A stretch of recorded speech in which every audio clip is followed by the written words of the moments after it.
Station, this is Houston. Are you ready for the event on MPC?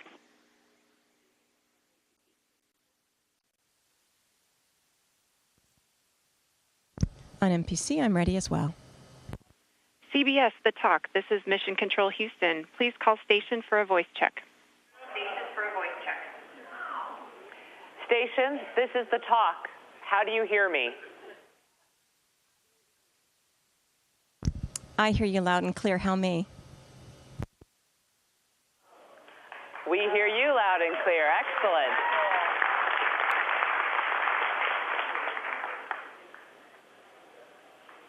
Excellent. Welcome to the International Space Station. Thank you. I've been here, but I've been there before. Just kidding. Getting by. Here we go.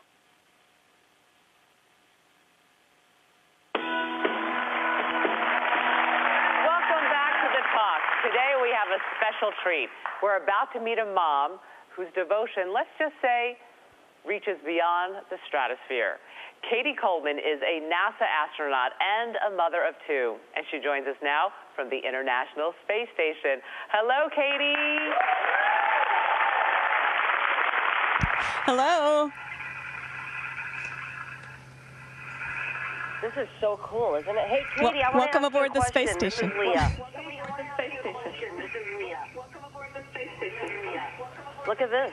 Wow. Are you going to be okay, or? There's a delay, too, so we got to take that into consideration. Cady, can you hear me? You know, we Yes, I can hear you. Yes, I can hear you. Oh, good. Okay, well, I'm not the brightest person, so please don't try to say smart things when you're talking to me, but when you're talking to Sarah and Julie, you can say, you know, things that have to do with what you're doing. I want to know about your day-to-day. Like, take me through, like, an average day for you. You have your own room, you get up, what do? Do you shower? Do you have a chef? What goes on up there? You know, we get up in the morning, brush our teeth, eat breakfast, just like everybody else, except that everything we do, we're weightless, and all the things we're doing it with are weightless as well. So you start off with that teeth brushing thing, and I have to say, you know, spitting, that's going to be a problem. So we swallow our toothpaste, and the day goes weightless from there. And then what is your average work day? Is it like a real 8-hour day, or? And then what do you guys do? You sit around looking out the windows, or what do you guys do? This is what I want to know.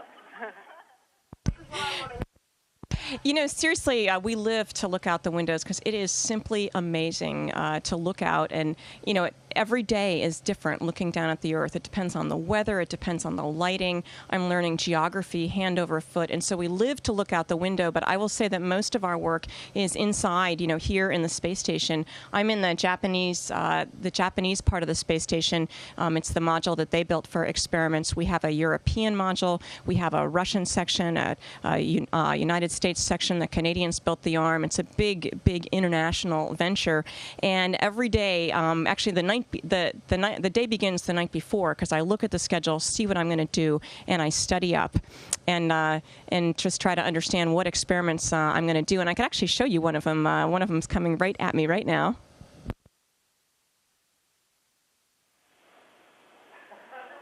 Wow. So cool. What's that? So before I show you this, let me just show you something else. Oops. It's going to come back to me, okay?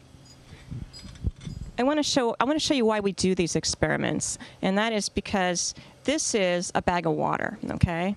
And I'm squeezing. Let's see.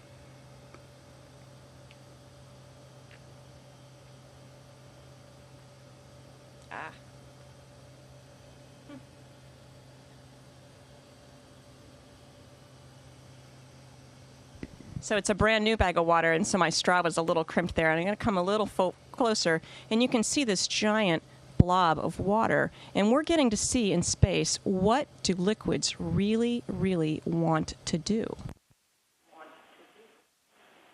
Wow. That is amazing. That is amazing.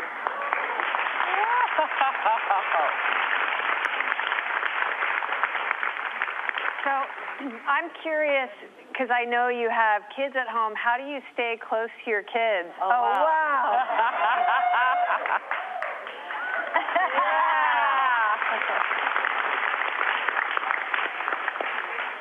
Amazing. Yeah. I'm just curious how you stay close to your kids while you're in space.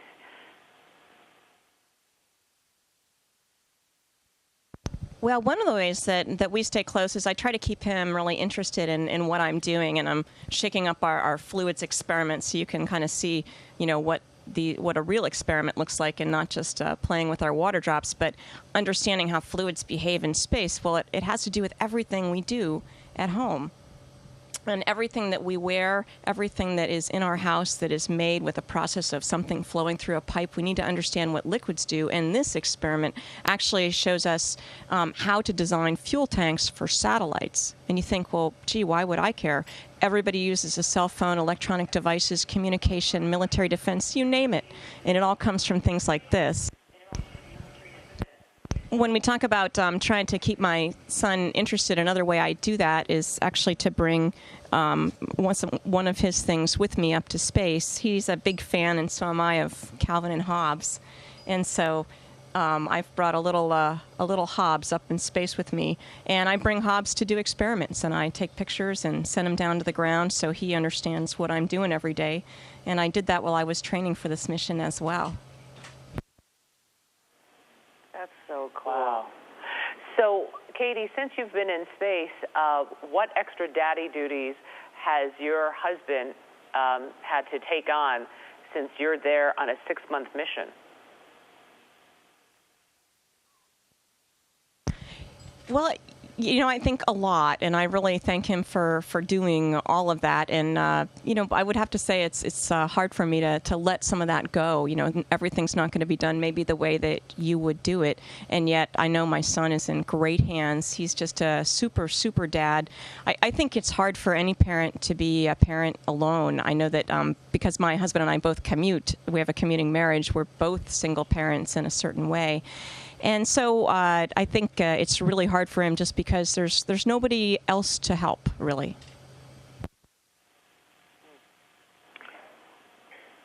On a somber note, oh, okay, hang on one sec.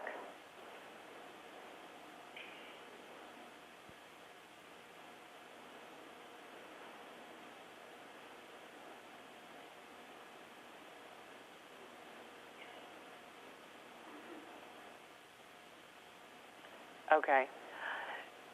Your commander there in space is the brother-in-law to Congresswoman Gabrielle Giffords. What has it been like at the International Space Station since the Tucson shootings?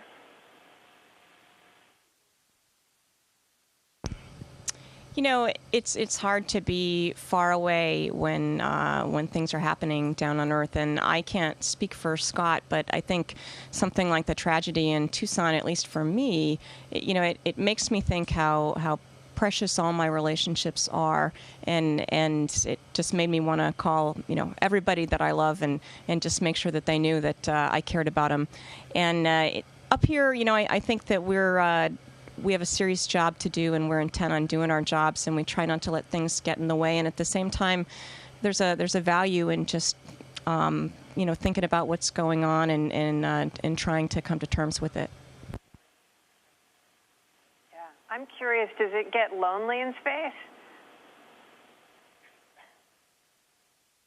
Well, I was very excited about this interview just because I won't necessarily say it's lonely up here, but there are not a lot of other women. And so actually the thought of sort of having coffee with you guys was really appealing to me. In fact, I brought mine. I'm serious. There's something nice about girlfriends. I love that. There's something nice about sitting around with your girlfriends and saying hello. Yeah, love that. I'm curious how you also prepared to leave for 6 months. That's such a long trip. Well, I did my best. I know I've left a lot of holes. I'm still writing back and forth with my husband and making sure he understands how to get my W-2 and all those kinds of, administrative things. My son had known for a couple years that I'd be going to the space station, and I tried to make it really clear when it would happen. It took several years to train. I traveled to Japan, to Europe, to Russia, and around the U.S., training for really almost 3 years to get ready for the mission, and that's actually worse in a way than being up here. They like to say that when I'm up here, at least they know where I am. And in fact, they have an application, where a computer program that they look at, and they know exactly where I am. And they go, "Mom, you're going over Australia." So it's pretty fun to be up here now where they know where I am. Wow. What research are you doing in space that you're most excited about?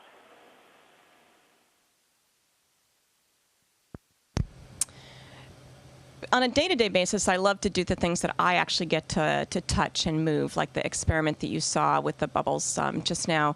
But some of them aren't as tangible. We're doing some research in osteoporosis, which I think is fascinating and valuable. Basically, I'm an experiment, and because we lose bone mass up here, because we don't walk around on our legs, we lose bone at about 10 times the rate of a 70-year-old osteoporotic woman. And so because I don't have some of the potential complications that somebody who's 70 might, I'm sort of a clean medical specimen to do some experiments. And so I'm taking some of those drugs, and we're looking at how my bone mass is changing, and we looked at it before I left, while I'm up here, and also when I get home, and it'll help us understand a lot about how osteoporosis, the mechanism of osteoporosis, which certainly affects millions of people down on the earth. Do the health implications of that scare you? I won't say they scare me, but I'll tell you that I take them very, very seriously, in that we exercise, about almost 2 hours a day, which I'll say I'm not disciplined enough to do down on the earth. But I do it up here because the implications of not exercising are really having a tremendous amount of bone loss. And I have a 10-year-old, and I figure I still have a lot of running around to do when I get home. Katie, I wanted to ask you, other than your family, your son, as a woman, what do you miss the most?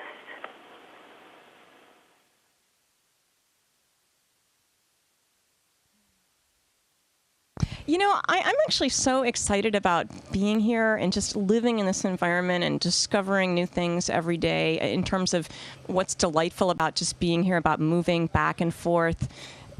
It's just really such a neat place. I don't actually miss anything yet. I certainly miss my family quite a bit, but at the same time, it's not as if I wish to be there. I'm really happy to be here.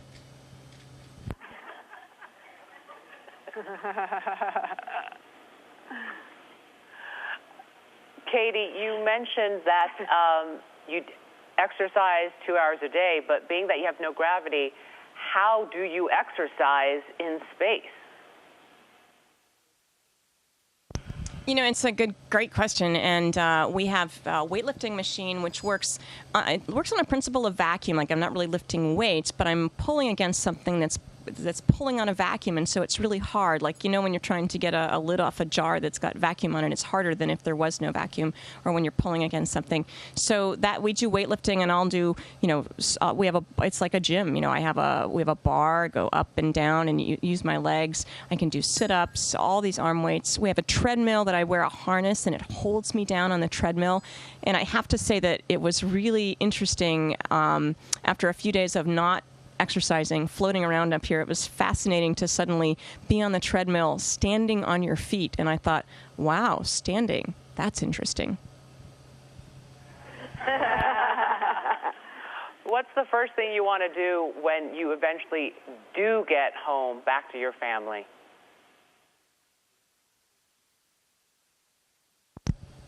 Well, I'm assuming a shower will be like right in there. I mean, I'm actually clean up here. My hair is clean, and we take sponge baths literally, and so you're clean. But there's just nothing about like being actually in a shower. I think,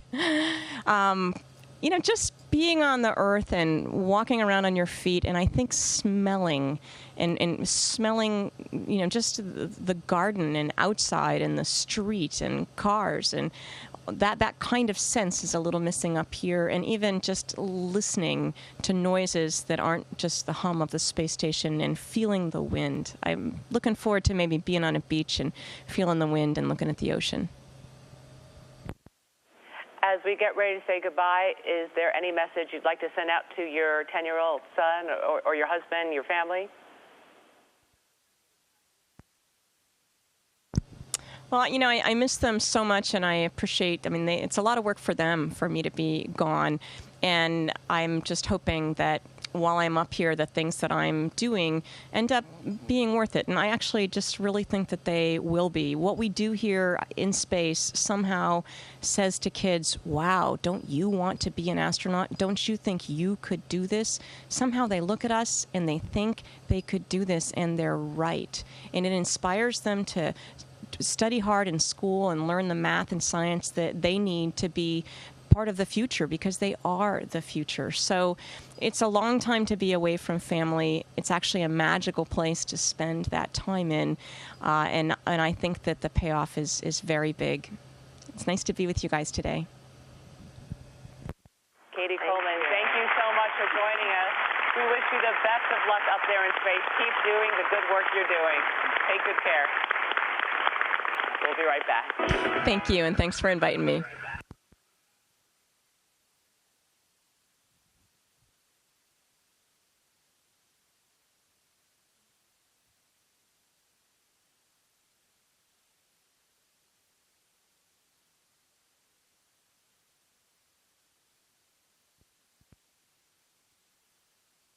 Station, this is Houston ACR. Thank you. That concludes the event. Copy. Thank you. Nice to hear from you guys.